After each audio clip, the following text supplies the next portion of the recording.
कमरे में सन्नाटा पसरा था। अंधेरा छाया हुआ था और कमरे में एक बस कैंडल लाइट जल रही थी।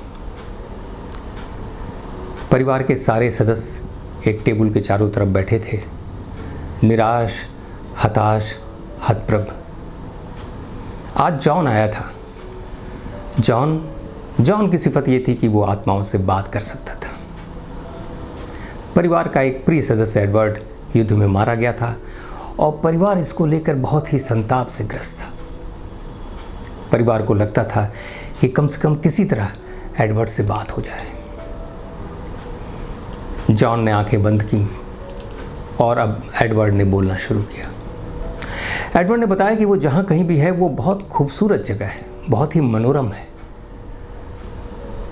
वहाँ पर उसके साथ फरिश्ते रहते हैं। वहाँ कोई गम, कोई संताप, कोई दुख व्याप्त नहीं है। वो पूरी तरह संतुष्ट है। एडवर्ड ने कहा कि परिवार को इन सब चीज़ों से आगे बढ़ना चाहिए, शोक से बाहर निकलना चाहिए और आगे के जीवन को सुंदर और सुखमय बनाना चाहिए। और परिवार को बिल्कुल एडवर्ड की चिंता करनी नहीं चाहिए, क्योंकि एडवर्ड जहाँ है वहाँ बहुत खुश है और वो किसी भी तरह, किसी भी कीमत पर अब इस जीवन में लौटना नहीं चाहता। इतना सुनने के बाद परिवार को एक गहरा संतोष, एक गहरी सांत्वना प्राप्त हुई। अब एडवर्ड नहीं है, लेकिन एडवर्ड जहाँ है वहाँ बहुत खुश है। और क्या चाहिए जीवन में किसी के। परिवार के मन से एक बहुत गहरा बोझ उतर गया था। परिवार ने जॉन को बहुत सारे उपहार देकर विदा किया। जॉन वहाँ से तो निकला, लेकिन रास्ते के एक चर्च की सीढ़ियों पर बैठकर फूट फूट कर रोने लगा। प्रीस्ट ने जब देखा तो वो उसके पास आए और कंधे पर हाथ रख के पूछा, क्या हुआ जॉन? जॉन को तो जैसा लगता था जैसे बांध ही टूट गया हो। जब संवेदना थोड़ी थमी तो जॉन ने कहा कि फादर, मेरे भाई की युद्ध में मृत्यु हो गई है। फादर ने कहा, ये तो बहुत बुरा हुआ, लेकिन जॉन तुम तो आत्माओं से बात करते हो, क्यों नहीं उससे बात करते? अब जॉन और विस्फोटक तरीके से जार जार रोने लगा। फादर, ये सब झूठ है, मैं किसी आत्मा से बात नहीं करता, ये सब एक ट्रिक है। मैं कोई ऐसी कला नहीं जानता जिससे आत्माओं से बात करनी हो। आप क्या करें जब बहुत सारे लोगों का दिल बहलाने के बाद भी आपको लगता है कि सच्चाई आपको पता है। जॉन की मुश्किल ये है कि जॉन जिस उपक्रम से सबको सांत्वना देता था वो उसके काम नहीं आ सकती थी, क्योंकि जॉन दुनिया से झूठ बोल सकता था, उन्हें बहला सकता था, पर वो खुद से झूठ कैसे बोलता। फर्स्ट वर्ल्ड वॉर के समय में यूरोप पर दोहरी मार पड़ी थी। एक तरफ तो पहला विश्व युद्ध और दूसरी तरफ स्पेनिश फ्लू। यूरोप का कोई ऐसा परिवार नहीं था जिसका कोई न कोई प्रिय सदस्य उससे जुदा हुआ हो। ऐसे में पूरा यूरोप एक हताशा, निराशा और पीड़ा के गर्त में डूब चुका था। सभी को ये लगता था कि उनका प्रिय जो गया है, क्या हुआ होगा आखिरी समय में, उसने क्या कहा होगा, क्या वो कुछ कहना चाहता था या उसने क्या सोचा था। जाने हम सब लोग जाते हुए व्यक्ति के आखिरी शब्द सुनना चाहते हैं, और इसलिए बहुत सारे लोगों ने एक उपक्रम की तलाश की जिसे हम प्लेनचेट कहते हैं, और बहुत सारे दुखी, पीड़ित परिवारों को संतोष और सांत्वना देने की कोशिश की। पर आप तो जानते ही हैं कि हर विपदा में एक अवसर है। लोगों ने इसमें अवसर देखा और पूरे यूरोप में आत्माओं से बात करने वाले लोगों की बाढ़ आ गई। वो लोगों से, उनके प्रिय लोगों की बात कराते थे और मन चाह पैसा लेते थे। ऐसे में हैरी हुडनी, जो उस समय के सबसे बड़े मैजिशियन थे दुनिया में, आपने नाम सुना होगा उनका, उन्हें ये देखा नहीं गया और उन्होंने कहा कि ये सच्चाई नहीं है, हमें अपने दुख का, अपने पीड़ाओं का, अपने संताप का वीरतापूर्वक, आप कह सकते हैं, सामना करना चाहिए। कहीं कोई आत्मा से बात नहीं हो रही है। वो कई शहरों में गए और उन्होंने इस ट्रिक का पर्दाफाश किया और उसे खोल कर दिखाया कि कैसे लोग बहुत सारे लोगों को बेवकूफ़ बना रहे थे। एक तो पीड़ा, एक तो दुख, एक तो निराशा, उसमें भी पैसे की चोट। हुड्नी को ये देखा नहीं गया। आप हुड्नी से सहमत भी हो सकते हैं और असहमत भी हो सकते हैं, पर इतना तो मानेंगे ही कि दिल को बहलाने के जो ख्याल होते हैं उनकी भी जीवन में बहुत बड़ी भूमिकाएं होती हैं। पर क्या होता है जब हमें किसी दुखद खबर का सामना करना पड़ता है, जब किसी प्रिय के चले जाने की खबर हमें मिलती है, तो सबसे पहले तो हम इस सिचुएशन से ही इनकार कर देते हैं। हम डिनाइल के मोड में चले जाते हैं। नहीं नहीं नहीं, ऐसा कैसे हो सकता है, ऐसा हो ही नहीं सकता, डॉक्टरों को गलतफहमी हुई होगी। कई बार तो ऐसा हुआ कि डॉक्टरों ने समझा कि ये आदमी अब नहीं है और 3-4 घंटे बाद पता चलता कि अरे नहीं, उसमें तो जान है। आप फिर से कहिए देखने को, ऐसा हो ही नहीं सकता। अभी तो हमने अखबार में एक खबर पढ़ी थी कि एक लड़के को डॉक्टर ने कहा था कि अब इसे घर ले जाइए, इसमें कुछ नहीं बचा है। लेकिन घर पहुंचने के बाद उस लड़के में हरकत दिखाई दी और वो जी गया। हम डिनाइल के मोड में आ जाते हैं, पर थोड़ी ही देर बाद पता चलता है कि नहीं, सच्चाई इसके बरक्स है।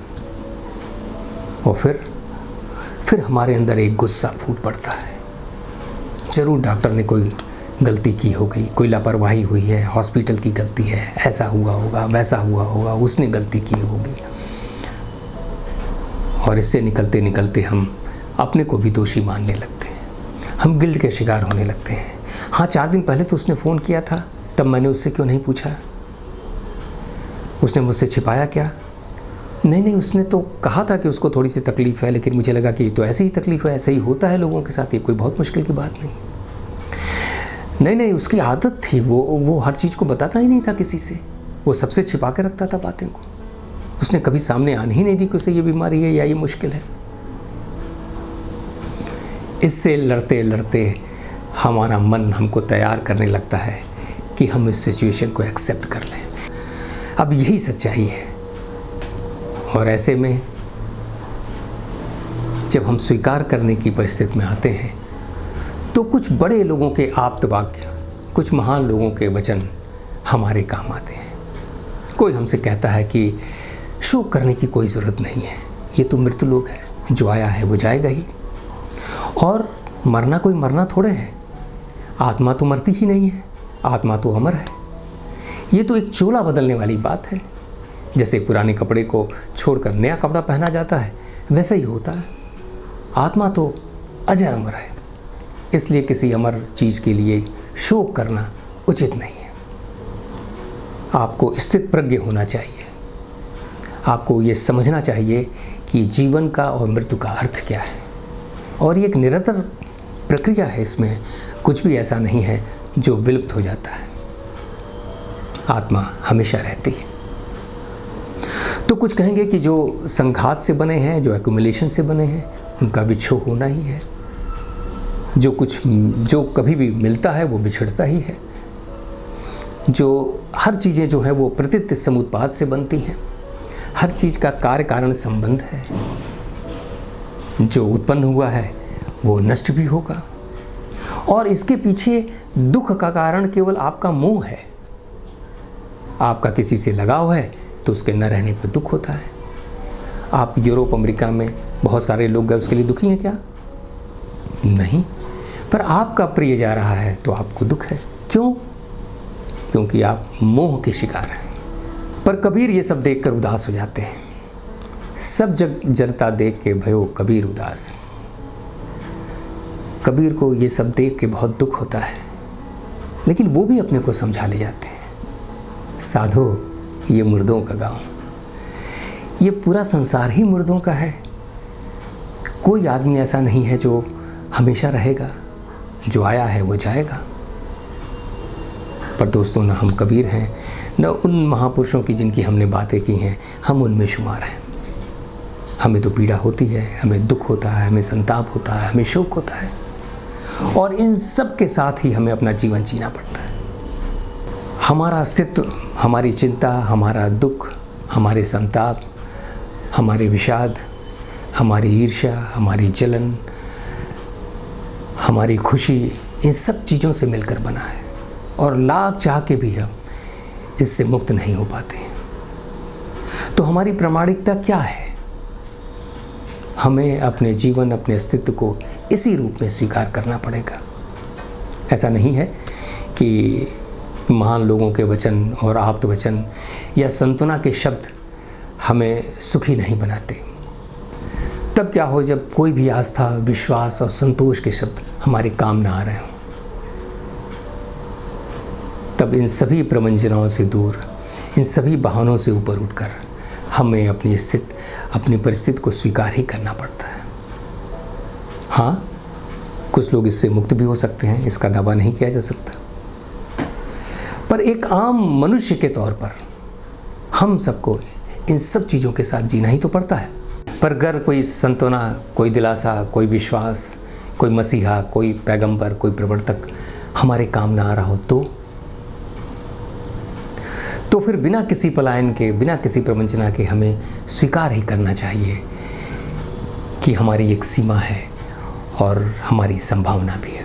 हमें स्वीकार करना होता है कि हाँ, हमें पीड़ा होती है, हमें दर्द होता है, हमें विषाद होता है, हमें शोक होता है, हमें चोट लगती है। आखिर एक मनुष्य होने का अर्थ ही तो ये है। हम कोई पत्थर नहीं, इंसान हैं।